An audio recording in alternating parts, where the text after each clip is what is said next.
Se abre la sesión. Ilustrísimo señor secretario general de esta Real Academia de Ciencias, Artes y Letras, ilustrísimos señores académicos, benefactores de la Academia, amigos de la Academia, señoras y señores, queridos amigos. Nos reúne esta tarde la siempre agradecida presentación de un nuevo libro, en este caso relacionado con el arte y las bellas artes. Su autor, el ilustrísimo señor don Gonzalo Martínez Andrades, catedrático de la Facultad de Bellas Artes de Sevilla y académico correspondiente de esta Real Academia y de la de Bellas Artes de Cádiz, jerezano de nacimiento y con una larguísima trayectoria vital dedicada a la pintura, desde que a la edad de 13 años iniciara sus estudios en la Escuela de Artes Aplicadas y Oficios Artísticos de nuestra ciudad, más conocida, la Escuela de Artes y Oficios. Decía que siempre se agradece la presentación de un libro, ya que si nos atenemos a lo que el filósofo americano Ralph Waldo Emerson nos dijera, la naturaleza y los libros pertenecen a los ojos que lo ven. Y añado yo, y a los oídos que previamente fueron incentivados a leerlos. Para efectuar la preceptiva presentación del autor tiene la palabra el académico numerario y vicepresidente de arte de nuestra academia, ilustrísimo señor don Bernardo Palomo Pachón, que tiene la palabra. Muchas gracias por la venia, señor presidente. Excelentísimo señor presidente, ilustrísimo señor secretario de honor, ilustrísimo académico, compañero de corporación, querido Gonzalo, señoras y señores. Esta Real Academia de San Dionisio de Ciencias, Arte y Letras tiene a lo artístico como uno de sus intereses primordiales. En ello ha puesto desde su fundación, ahora hace 75 años, su máximo empeño. Por eso es para esta docta institución algo importante presentar un libro de un académico significativo y de un artista grande, lúcido, sabio y lleno de conciencia creativa. No es novedad pensar y verbalizar que la creación artística está pasando por momentos convulsos, por situaciones complejas que piden a voces detenidas reflexiones. Se es consciente de que se lleva más de un siglo viviendo circunstancias que hacen dudar y crear malas inquietudes. Tras aquel Marcel Duchamp y su fuente urinario, todos quieren dejar su novedosa, entre comillas, propuesta y elevarla al Olimpo de la creación. Hay demasiadas ocurrencias que se hacen por encantación y se consideran absolutas obras, muchas veces sin sustancia alguna para ello. Hay demasiadas ocurrencias que se hacen muchas veces algo tremendamente incomprensible. Los antones embaucadores del arte siguen estando de moda y continúan haciendo de la suya y pontificando sobre tonterías, faltas de todo. Y lo que es preocupante, algunas facultades de bellas artes se han convertido en laboratorios de ocurrencias, fomentando un arte con escaso apoyo sustentante. Muchos artistas, o lo que sean, se dejan llevar por esta dinámica donde impera mucha idea y poco desarrollo plástico de verdad. La pintura que trasciende desde las rutas bien concebidas, desde una técnica que desentrañe la auténtica representación, tiene fuertes competidores en unos modos donde la idea es el propio medio creativo, sin argumentos formales que la hagan más o menos visible. No obstante, existen artistas verdaderos que argumentan sus realidades creativas con adecuados desarrollos plásticos y seguros aportes técnicos. Son pintores, hacedores de un arte trascendente sin vuelta de hoja ni ficticios postulados de incomprensibles posiciones. Afortunadamente, el criterio moderno sobre una creación ausente de formas al servicio de espurias teorías de mínimo se encuentran recluidos en espacios teóricos donde la palabrería tiene pocos oyentes interesados. Se sigue haciendo pintura, y eso es importante, y existen muy buenos pintores. No cabe la menor duda. Gonzalo Martínez es un ejemplo indiscutible.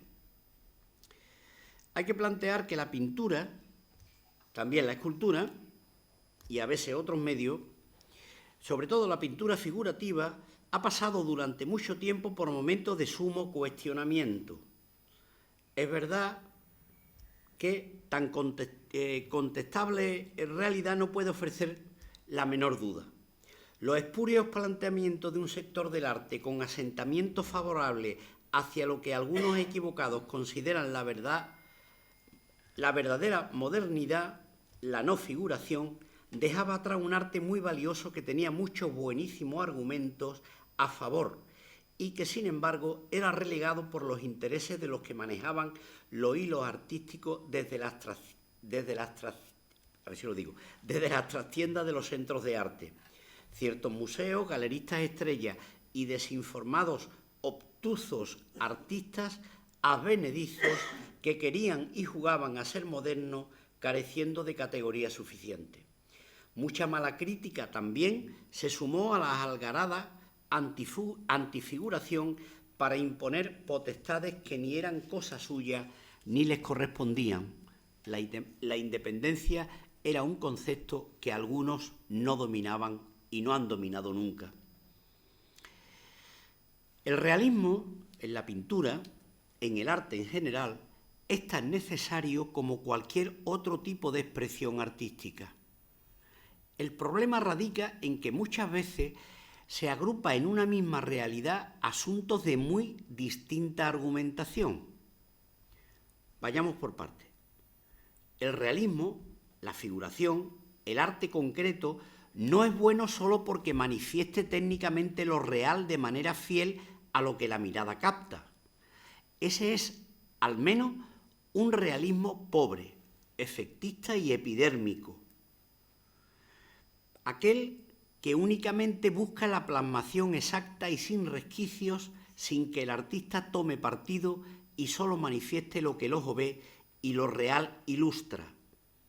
Es aquello que le decía Cézanne a su madre: debo seguir trabajando, pero no para llegar al acabado de los cuadros que suscitan la admiración de los imbéciles.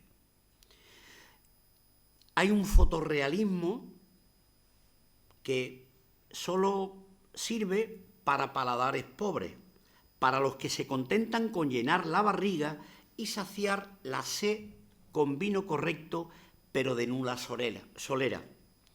Y ese fotorrealismo le ha hecho mucho daño a la verdadera figuración, a la que cuenta historias, a la que relata argumentos bien consolidados, a la que transcribe una idea, todo sin tener que ajustarse fielmente a un estricto sentido de lo absolutamente bien, entre comillas, representado. ¿Para qué sirve copiar una fotografía con objeto de captar todos, absolutamente todos los detalles?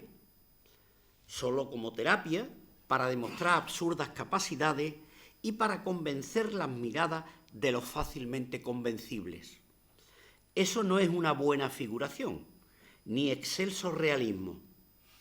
Viene todo esto que les digo porque hoy estamos aquí ante la presentación de un libro escrito por un artista figurativo muy importante, pintor de esencias, de sabias consideraciones planteadas siempre desde el conocimiento, desde el rigor y desde la verdad. Cosas que, desgraciadamente, muchas veces no se encuentran en los planteamientos de un arte contemporáneo con demasiadas espurias circunstancias. A Gonzalo Martínez se le puede considerar de muchas formas: dibujante excelso, eminente investigador, buscador de modelos artísticos, poseedor de una línea compositiva de calculada magnitud creativa, sabio ejecutor de formas anatómicas, pintor con un lenguaje propio, particular y lleno de identidades personales, en definitiva, pintor y artista total. Y aquí me quiero detener. Viene a continuar mi primera línea de esta presentación, porque hoy se acepta como artista indiscutible a cualquier pobre ejecutor de nada. La culpa la tiene el propio sistema artístico, un sistema sin criterio, sin criterios valorativos de verdad, un engranaje de poca enjundia donde ahora todo es posible con poco, con casi nada. Gonzalo Martínez, desde muy joven, fue artista con argumentos, con muchos argumentos. Empezó como otros tantos en la Escuela de Arte y Oficio de Jerez. Tuvo la gran suerte de encontrarse en aquel camino iniciático con don Manuel Romero Fernández, un hombre de fuerte personalidad artística que sabía transmitir a sus alumnos valores tan importantes como el rigor, la disciplina, la fortaleza y la seriedad. Asunto esto de los que hoy adolece el arte y que él, sabio hacedor, tiene como premisas indiscutibles. Tras su paso por la Escuela de la Porvera, las artes gráficas, tan importantes en otro tiempo y nulas hoy en día, le sirvieron para crear un carácter artístico basado en la disciplina en el trabajo y en los planteamientos determinantes de una técnica que le van a ser soporte imprescindible para la conformación de un posterior lenguaje suscrito en los postulados de un sistema creativo de absoluta entereza y justa capacidad. Fue dibujante proyectista en Grafibérica, donde realizó un trabajo importante dando forma a una realidad cartelística muy diferente a la que en estos momentos existe y que tanta dialéctica suscita. Realizó, entre otros muchos, el cartel del Carnaval de Cádiz, cuando lo realizaban artistas de verdad, de clarividencia creativa contrastada, y no como ocurre en la actualidad, donde cualquiera asume los encargos postulados por jurados populares de nula solvencia y claro analfabetismo artístico. Fue asimismo autor del cartel de la Semana Santa de Jerez, mostrando cómo un particular lenguaje puede formular un claro desarrollo, planteamiento universal. La trayectoria artística de Gonzalo Martínez ha pasado por varias etapas, siempre en posesión de un lenguaje muy bien conformado desde los primeros intereses de un impresionismo y un posimpresionismo con los postulados determinantes de un Cézanne al que admira desde el primer momento. Su paso como alumno por la Facultad de Bellas Artes de Sevilla le sirvió para acceder a una licenciatura que sería el inicio de una profesión docente de muy amplio espectro. Con las Facultades de Bellas Artes de Valencia, primero, y de la de Sevilla posteriormente, donde fue catedrático de colorido y composición en la primera y de anatomía artística en la de Sevilla, docencia que sirvió para que sus alumnos comprobaran las necesidades que todo artista debe tener y que Gonzalo impartía con rigor. Sus alumnos salían, doy fe de ello, sabiendo la realidad del dibujo anatómico como base sustentante para cualquier necesario desenlace compositivo. A este que esto les habla siempre le ha interesado la realidad artística de Gonzalo Martínez, infinitamente más ahora cuando se observa cómo muchos que se consideran artistas o que los esquivos planteamientos del arte de ahora los han encumbrado con escasas formulaciones, se sienten revestidos de suprema potestad y formulan una obra de mínimos donde todo es altamente cuestionable. Gonzalo es un pintor de criterio, un pintor que es reconocido en los mejores ambientes artísticos, un pintor que ha expuesto en el Museo de Bellas Artes de Sevilla, allí donde ningún pintor vivo ha visto representada su obra. Es un artista sin resquicios para la duda, un pintor serio, convencido y convincente, un pintor en quien confiar porque su pintura se basa en la creación verdadera y sin fisuras. Esta tarde nos va a presentar el último libro suyo, un libro que habla de la creación con mayúsculas, del arte imprescindible que huye de la pobreza reinante. Un libro que va a poner en el sitio que le corresponde a esas arbitrarias situaciones que hoy encontramos tan a menudo en un sistema artístico con muchos malos perfiles.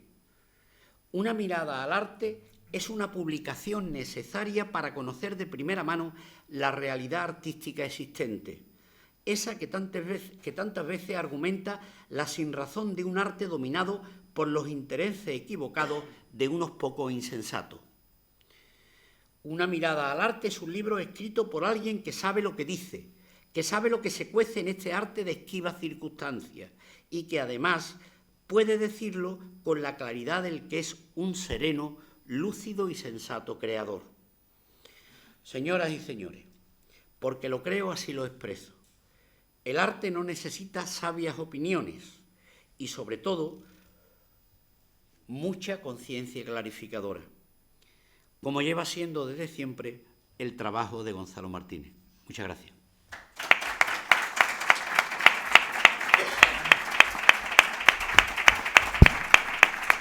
Muchas gracias, ilustrísimo señor vicepresidente de Arte, por tan detallada y precisa presentación. Seguidamente tengo el gusto de ceder la palabra al autor del libro que presentamos esta tarde, ilustrísimo señor don Gonzalo Martínez Andrade. Tiene la palabra.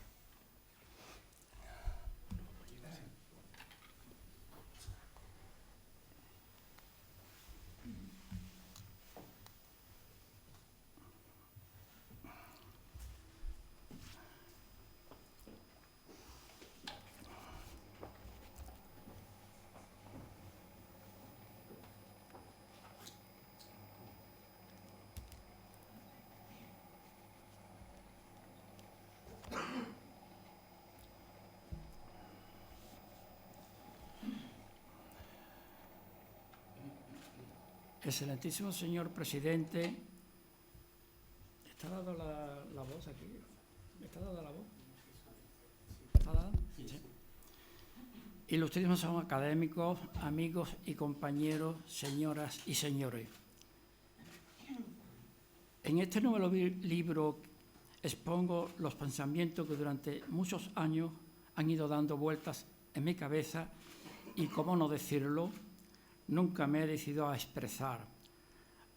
A estas alturas de mi vida he tomado la decisión de sacarlos a la luz porque siento el deseo de una manera muy destacada de decir lo que en verdad pienso.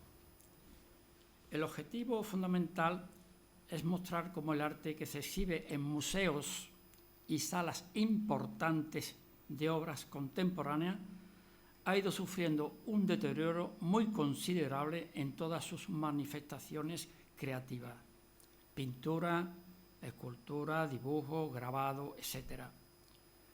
Desde la segunda mitad del siglo XIX, el arte ha caminado por senderos nunca antes explorados, abriendo puertas a nuevas propuestas que han ido desarrollando un mundo novedoso de enorme contenido creativo. Posteriormente, y salvo excepciones, el arte ha desarrollado un sinfín de formas que, a mi entender, tienen escaso interés y en muchas ocasiones aportan muy poco o nada. Todo este movimiento, por una parte, ha proporcionado al artista algo maravilloso como en ninguna otra época de la historia: sentirse más libre para expresar lo que necesita decir. Por otra, esta misma libertad ha facilitado que la diversidad de ideas y estilos se disparen sin límite alguno. Me han comentado muchas veces amigos aficionados al arte, personas más o menos afines a estos temas, que al visitar este tipo de exposiciones no han sabido ver nada que les haya llamado la atención, que no han encontrado ningún valor en todo cuanto han visto. Mi opinión siempre ha sido: lamento no poderte ayudar, porque tampoco yo he conseguido ver ningún contenido en las obras que han sido expuestas. Y siempre me he preguntado: ¿por qué hemos llegado a esta situación? El aprendizaje y la formación, pasos obligados en la creación artística.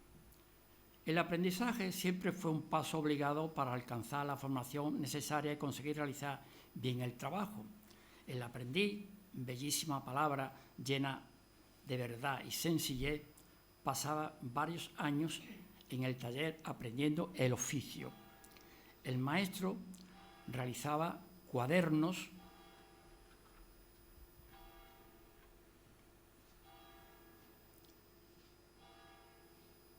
basados en sus experiencias. Con estos, el aprendiz practicaba el trazo y el estudio de la forma. Además, debía aprender a conocer y preparar los colores y utilizar los pinceles, así como ayudar en las tareas a los pintores con más experiencia. Existían pintores de mayor nivel en el taller. A estos les era encomendada tareas de mayor responsabilidad. Incluso terminaban obras en las que el maestro había puesto sus pinceles. Tenemos grandes ejemplos como el de Sandro Botticelli en el taller de Filippo Lippi, Rafael en el del Perugino, Van Dyck en el de Rubens, o incluso muestras de los que superaban a sus maestros como Alonso Cano y y Murillo en el de Pacheco. Traigo una imagen equivocada, ha sido un error. En mis años de docencia en la Facultad de Bellas Artes de Valencia y Sevilla me encontré con alumnos. No había un error, soy consciente, sí, es verdad que estaba confundido. En mis años de docencia en la Facultad de Bellas Artes de Valencia y Sevilla me encontré con alumnos que han vivido etapas estudiantes como tiempos de aprendizaje para formarse en la especialidad elegida con verdadera vocación. La motivación que siempre he intentado dar a mis alumnos ha sido fundamental para su posterior desarrollo, y cuando se han unido los factores de cualidades personales, inspiración y entusiasmo, los resultados han sido muy positivos. El estímulo del profesor es vital para hacer sentir al alumno algo tan necesario como es el impulso interior que le da fuerza en el momento de la creación. Debe tener fuentes donde poder apoyarse, encontrar el camino para desarrollar su propio lenguaje. Los grandes maestros, fuente del saber y a veces olvidados e ignorados. Siempre he considerado y valorado la gran formación que han debido tener los grandes maestros para poder lograr todo lo que nos han legado durante tantos años con obras prodigiosas llenas de sabiduría. Sabemos que el arte ha ido pasando por diversas formas y maneras a través de muchas culturas y estilos.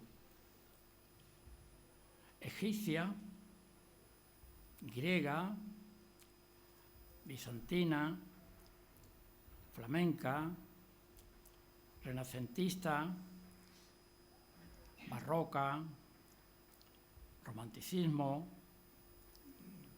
neoclásica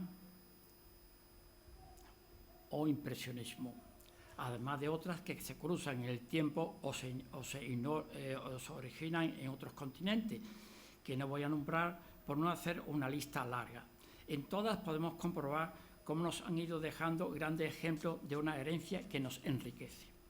Desgraciada e injustamente, estos maestros quedan en muchas ocasiones olvidados y relegados al pasado, sin darnos cuenta que el saber que nos transmite con sus obras no tienen edad ni tiempo en la historia, porque son verdades absolutas, tan actuales y eternas, que son válidas en cualquier momento que decidamos fijarnos en ellas para extraer la inagotable y sublime enseñanza que constantemente nos están ofreciendo. Nace una nueva manera de entender el arte, su deriva hasta nuestros días. No cabe duda que desde el postimpresionismo hasta nuestros días el ser humano ha experimentado y evolucionado más que en muchos periodos anteriores de la historia. El ansia de libertad y la búsqueda por encontrar un lenguaje propio nunca han sido tan destacados. Los estilos ya no se agrupan en movimientos o tendencias defendiendo una idea, sino que existen tantos como artistas que lo realizan. El arte ya no tiene barreras que le impongan límites, conviven estilos con signos muy opuestos. Nueva figuración, pintura abstracta, hiperrealismo, arte pop, arte cinético, arte night, arte conceptual y otros. La unilateralidad del impresionismo por el color y por representar el momento reflejo pronto se verá duramente criticada, siendo acusada de superficialidad y falta de pensamiento. De la misma generación que los pintores impresionistas, va a sufrir un pintor que en buena parte cambiará el curso de la historia, Paul Cézanne, 1839-1906. Tenemos aquí dos bellos ejemplos de su obra. Señora Cézanne, La butaca amarilla y Florero azul. Como podemos apreciar, es una obra bastante diferente a todo lo visto anteriormente. Fue uno de los artífices principales de la nueva escuela denominada postimpresionismo, que dará un giro enorme al modo de ver y de realizar el arte. Sus efectos y derivaciones no tienen parangón con ninguna otra etapa de la historia del arte, dando origen a un sinfín de estilos y formas de expresión. A partir de aquí va a surgir artistas como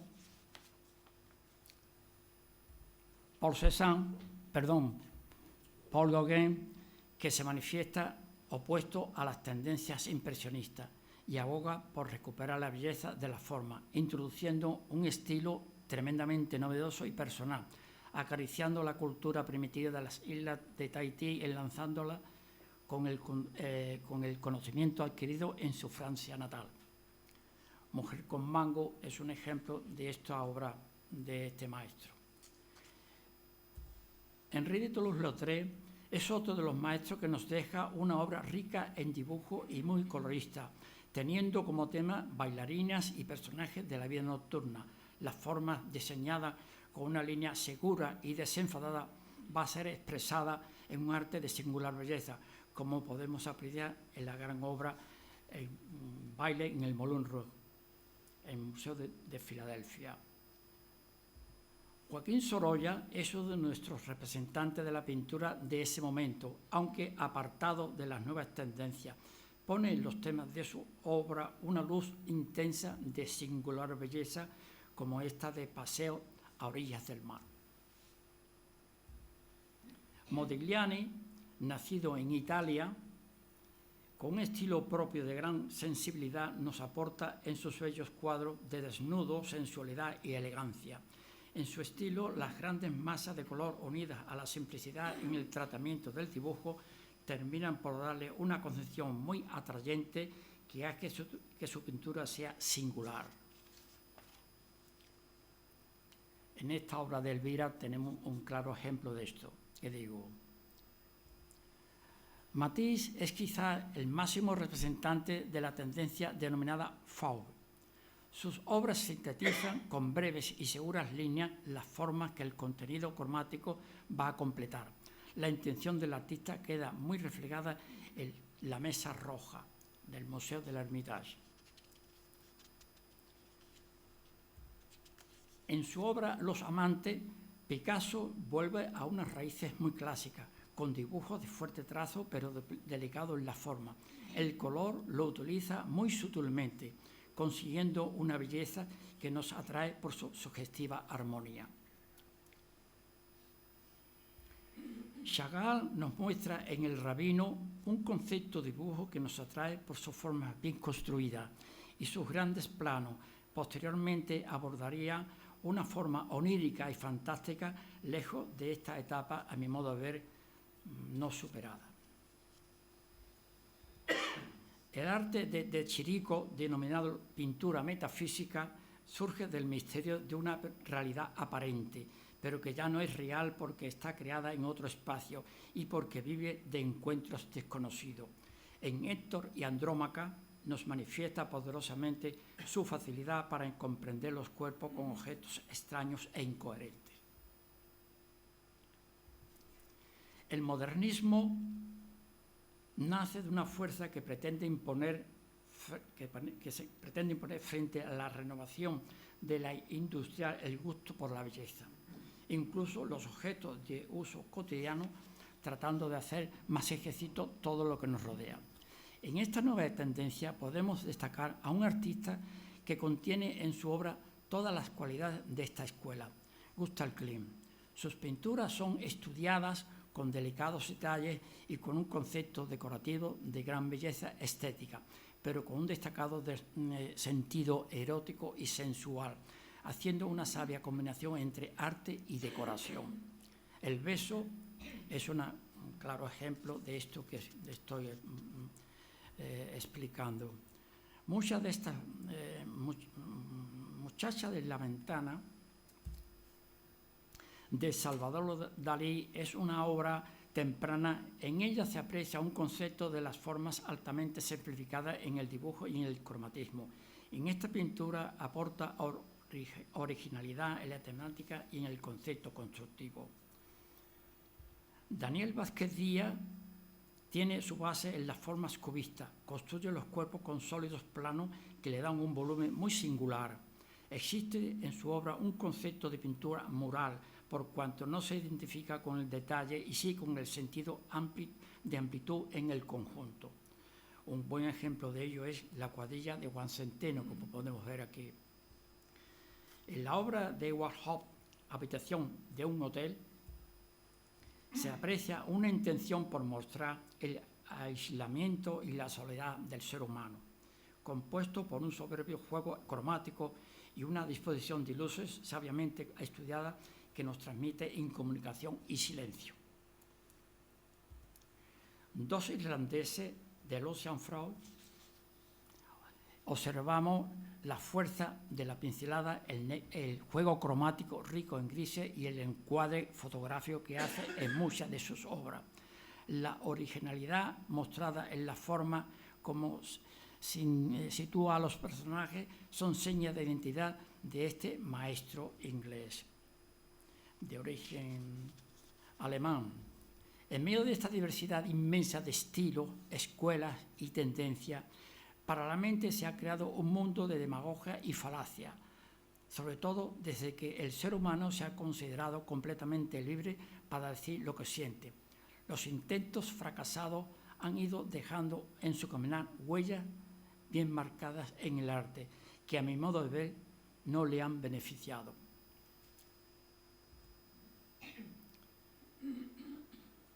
Respeto por una pasión que llamamos arte. En muchas y diferentes circunstancias he conocido a personas que sienten ocasionalmente alguna curiosidad por el mundo del arte, a las que hemos dado en definir aficionados esporádicos, que utilizan este medio de expresión como un entretenimiento, divertimento, incluso como terapia.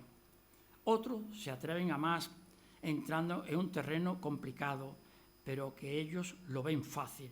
Por eso es muy frecuente oír: he pintado unos cuadros preciosos, los he copiado de unas postales, eran tan bonitas que no lo pensé más y enseguida cogí mis colores y los he terminado en poco tiempo. Pienso exponerlo. Muchos de estos aficionados logran a veces hacer exposiciones en centros oficiales importantes antes que otros pintores de muchísimo más nivel y conocimiento. Solo han tenido que buscarse un amigo que tenga cierta influencia para que todo se realice sin ningún obstáculo.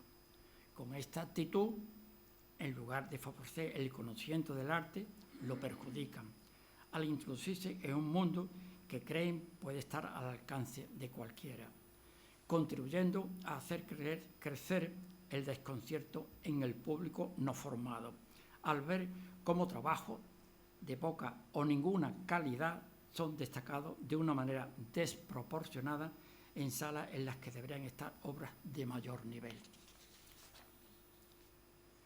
Otros, aprovechando el desconcierto creado por las vanguardias, se introducen en este campo donde cualquier ocurrencia puede parecer una obra de importancia.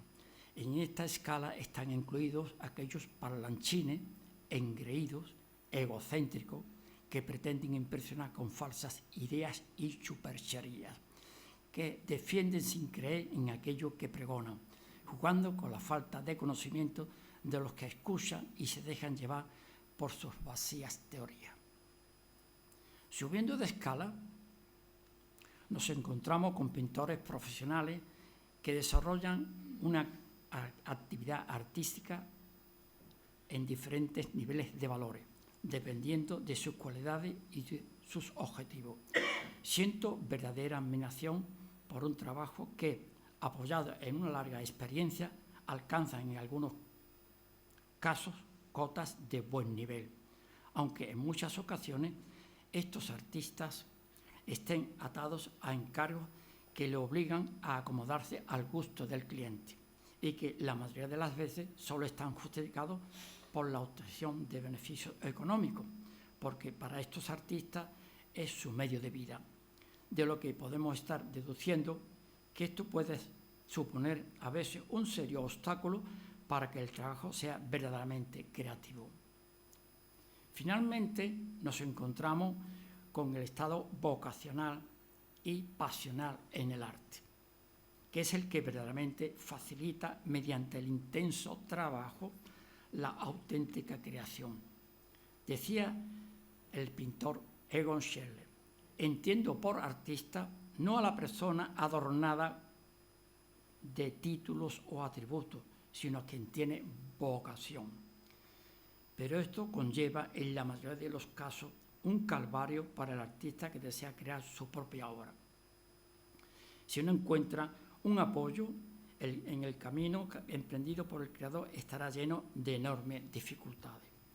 He podido observar en instituciones públicas o privadas de carácter cultural, en manos de inexpertos en arte, que no han sabido ver el valor de este o aquel artista, donde con visión de mayor nivel cultural hubieran logrado que el creadores de importancia tuvieran el reconocimiento que merecen. El resultado de la defensa que aquí trato de exponer es que el auténtico creador pone tal énfasis en su creación que, cuando lo consigue, hace enaltecer el arte y lo eleva a cotas que son el punto de admiración de toda la sociedad.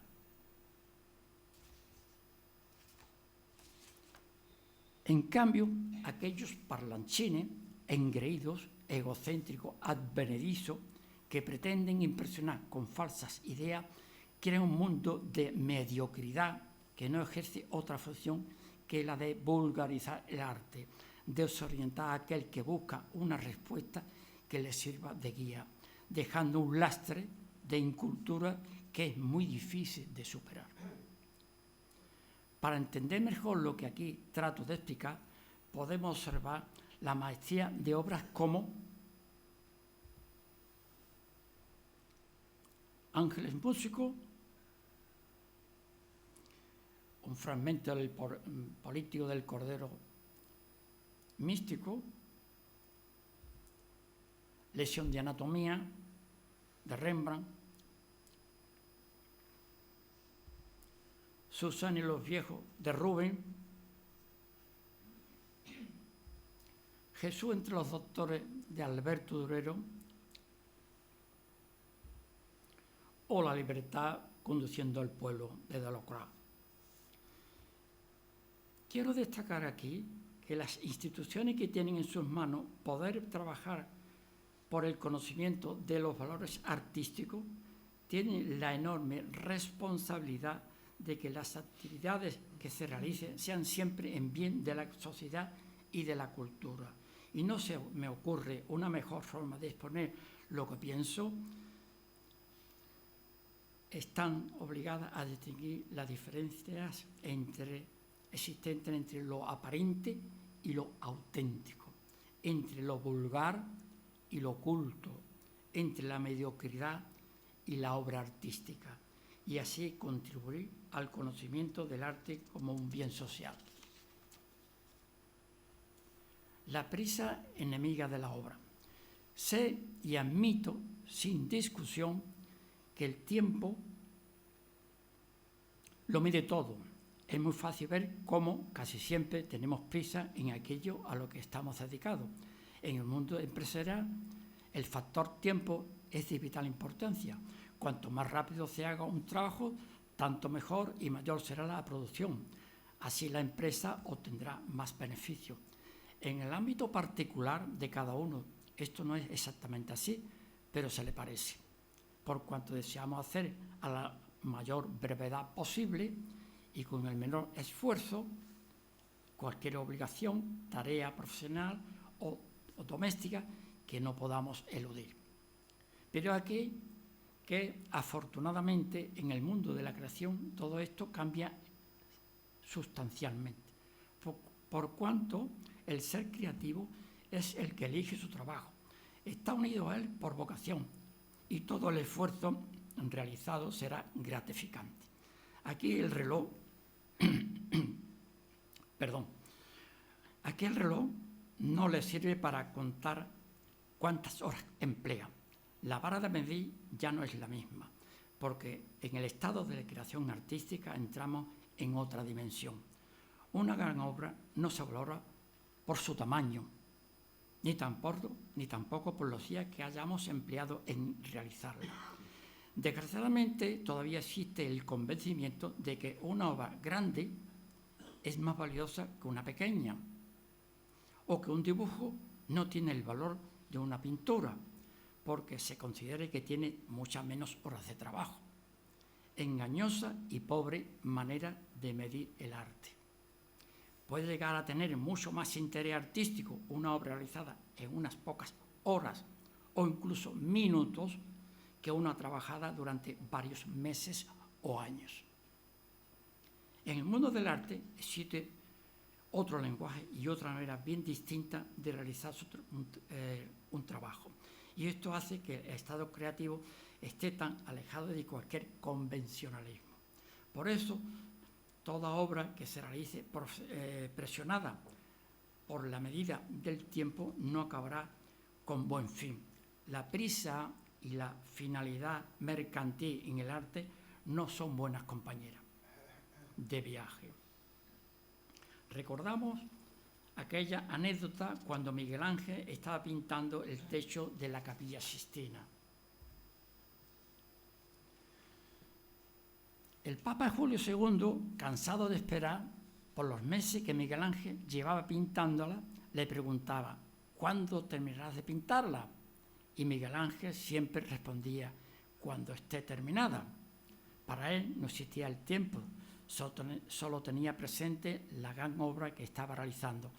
Con gran esfuerzo físico, encima de un andamio, pintando con incómoda posición. No tenía prisa por terminar cuanto antes y poco importaba las horas interminables que empleaba cada día, ni las enormes molestias que debía sufrir en el cuello, la espalda o en otros miembros, goteando en la pintura en la cara, encima del andamio y a gran altura. Solo había una idea en su cabeza: realizar la obra tal y como deseaba, y para conseguirla no había tiempo ni medida.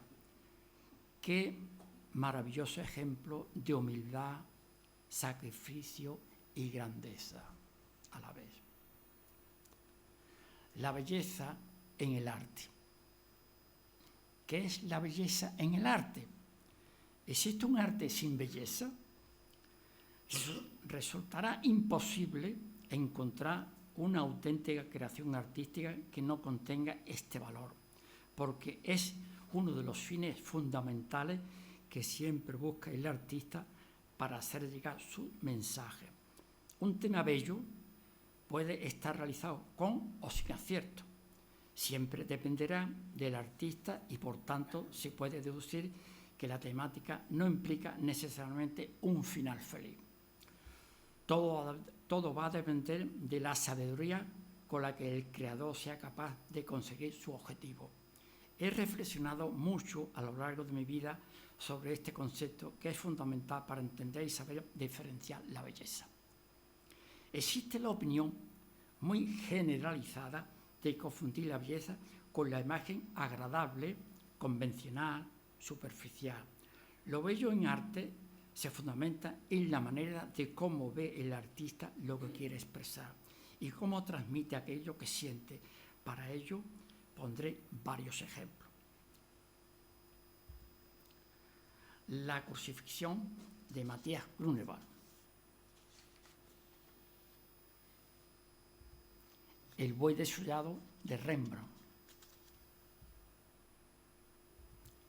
El martirio de San Bartolomé de Ribera.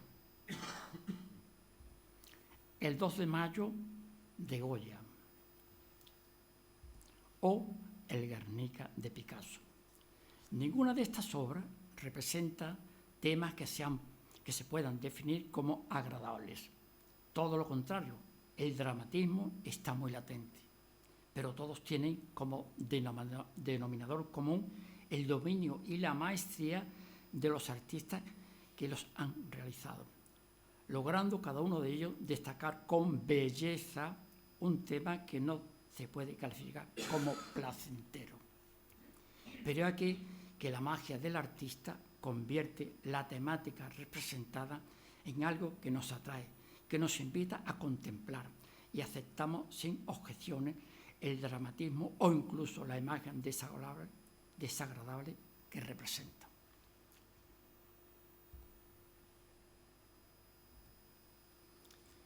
La belleza. Cuando en la obra existe un pensamiento que traspasa la barrera de lo convencional, cuando nos traslada a la dimensión de lo sobrenatural, cuando las palabras no son suficientes para explicar lo que se siente al acariciar con la mirada, la textura y las calidades de la huella que ha dejado el pincel, cuando cada vez que se observa la obra despierta nuevas sensaciones, cuando nos invita a oír la melodía armoniosa de su cromatismo, cuando las luces se funden en un crisol para dar un resultado sorprendente, cuando el ajustado dibujo nos deleita con sus ilimitadas cadencias, cuando los ritmos nos hacen soñar en el espacio infinito, podemos tener la seguridad que estamos ante una obra bella. El arte, un valor útil y necesario. El concepto arte pertenece al grado de pensamiento en el que participa mucho la subjetividad de quien lo realiza y de quien lo contempla, aunque no debemos olvidar que también cuenta el conocimiento de los factores que entran a formarlo para comprenderlo y valorarlo, y así poder apreciar todo lo que contiene esta necesaria expresión humana, que ayuda a realizarnos como personas y da fundamento a las convicciones del artista, porque mediante el arte transmite a los demás sus ideas, pensamientos, estado de ánimo y todo aquello que puede ayudar a comprender más al ser humano. Actualmente es muy frecuente escuchar ¿para qué sirve el arte? La respuesta que solemos oír más inmediata es que no tiene una validez directa y concreta para la persona, aunque pienso que nada puede estar más lejos de la realidad. Yo no estoy pensando en la utilización esotérica que tenían en otros tiempos o en la creencia de conectar con el más allá o como vínculo transmisor de poderes mágicos. Pretendo situarme en un tiempo más actual en el que el arte ha ido mostrando otra necesidad de carácter más intrínseco al ser humano y que forma parte de su propia unidad como ser racional y emocional. El arte es un don que diferencia al hombre frente al resto de los seres vivos, porque es el único que posee la capacidad para desarrollarlo y poder manifestar con su práctica la grandeza sublime y la belleza que contiene. Esa hermosa palabra que encierra tantos contenidos. Una mirada que nace con sensibilidad para ver es semejante a un oído que nace con las cualidades para oír la música.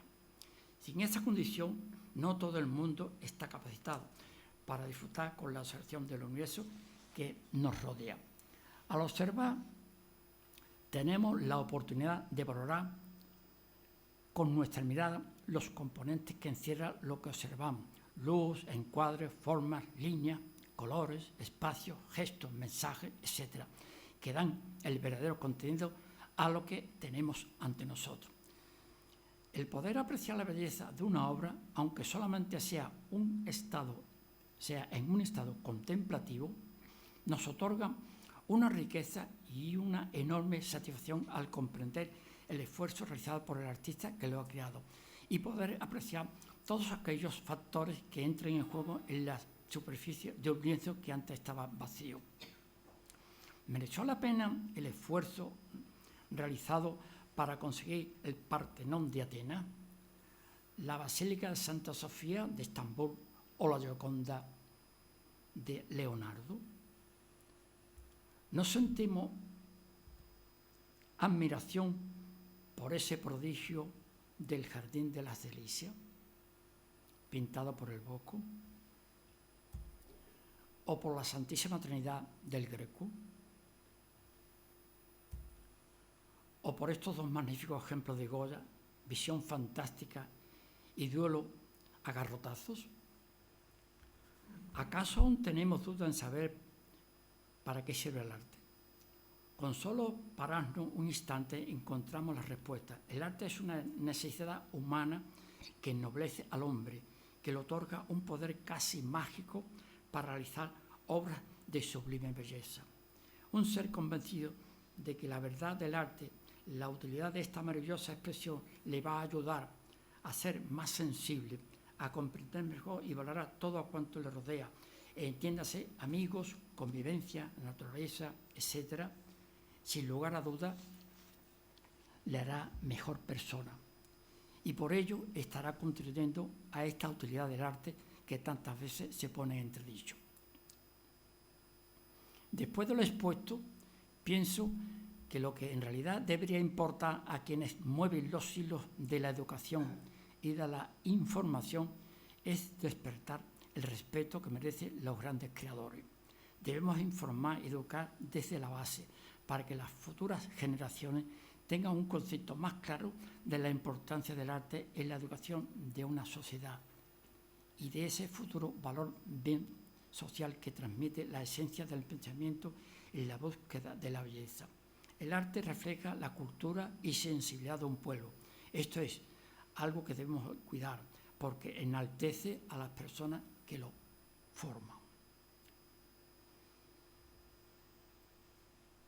Finalmente, quiero mostrar 3 obras que formaron parte de una exposición que tuve el honor de realizar en el año 2001 en el Museo de Bellas Artes de Sevilla, nada menos que la segunda Pinacoteca de España, correspondiendo a la invitación que me hizo el director del museo, don Enrique Pareja.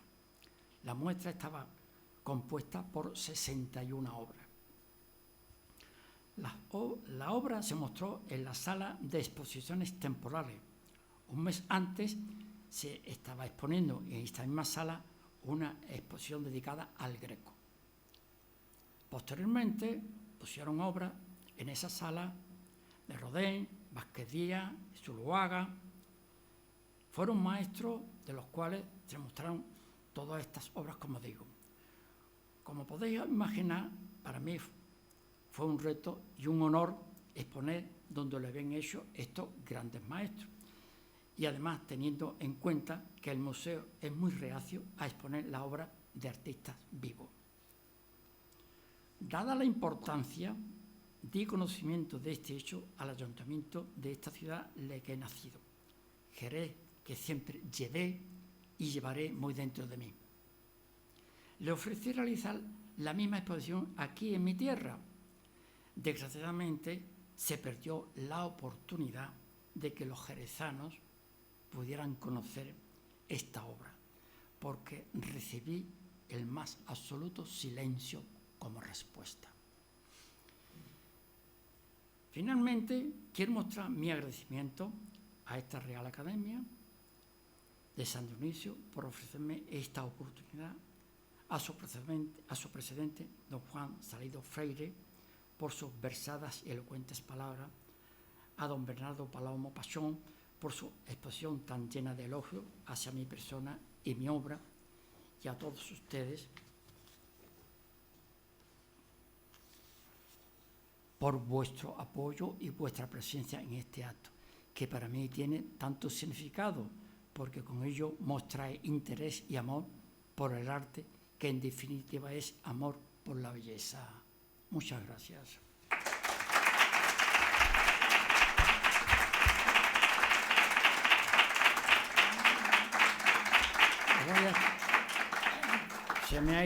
Se se me ha ido hablando y hablando de exponerle 2 obras que había pendientes.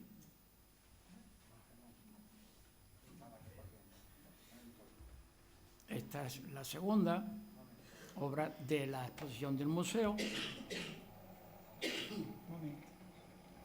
y esta es la tercera.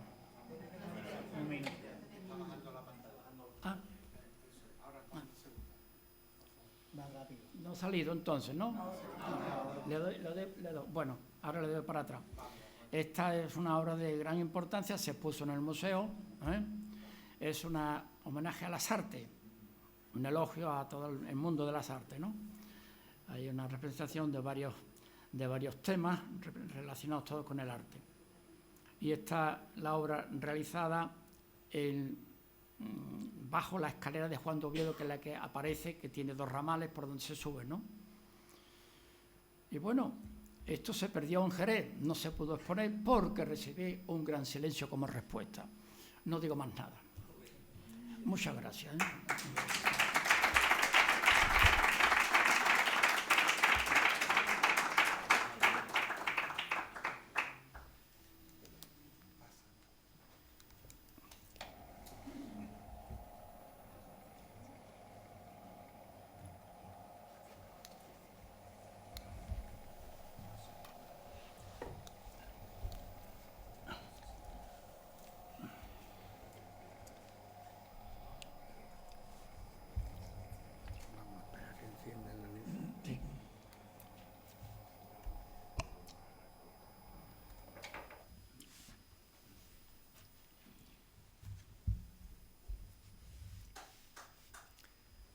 Muchas gracias, ilustre profesor Martínez Andrades. Ciertamente, en estas últimas décadas de pensamiento líquido y relativista, y en algunas áreas del arte, lo que personalmente he dado en llamar el intimismo vacuo, se hace necesario que voces tan autorizadas como nuestro ponente de esta tarde, con tan larga y tan profunda formación dedicada a la docencia y en paralelo, con tantísima experiencia profesional en diferentes escuelas y tendencias, ponga sobre la mesa, y más en concreto en este libro, sabias preguntas, como nos ha anticipado. ¿Por qué hemos llegado a esta situación? ¿Por qué se piensa que en arte todo vale? La respuesta en este libro, que trata de dar las razones que permitan dar freno a tantas ocurrencias, delirios y desvaríos. Muchas gracias, profesor, por poner en nuestras manos un libro que dé luz en una época en la que todos nos movemos con gran rapidez, pensando que las cosas no van a durar mucho, los compromisos no son para siempre, programamos la mente para cambiar según las circunstancias y nadie puede sentirse hoy seguro, pues como un líquido en un vaso, al más ligero empujón, cambia nuestra vida. Parece que somos más libres que nunca, pero la realidad es que somos más impotentes que en ningún otro momento de la historia. Muchas gracias a todos por su atención, académicos, benefactores, amigos de la Academia, señoras y señores, y les emplazo para el próximo martes, día 14 del presente mes de marzo, en el que iniciaremos el ciclo Flamenco e Investigación con la conferencia que con el título Las revoluciones de Paco de Lucía impartirá don Alberto García Reyes, licenciado en Periodismo por la Universidad de Sevilla y director del diario ABC de Sevilla. Sin otras consideraciones, se levanta la sesión. Muchas gracias.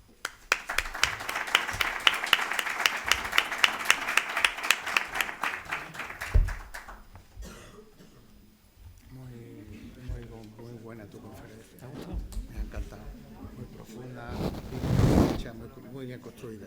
Te felicito.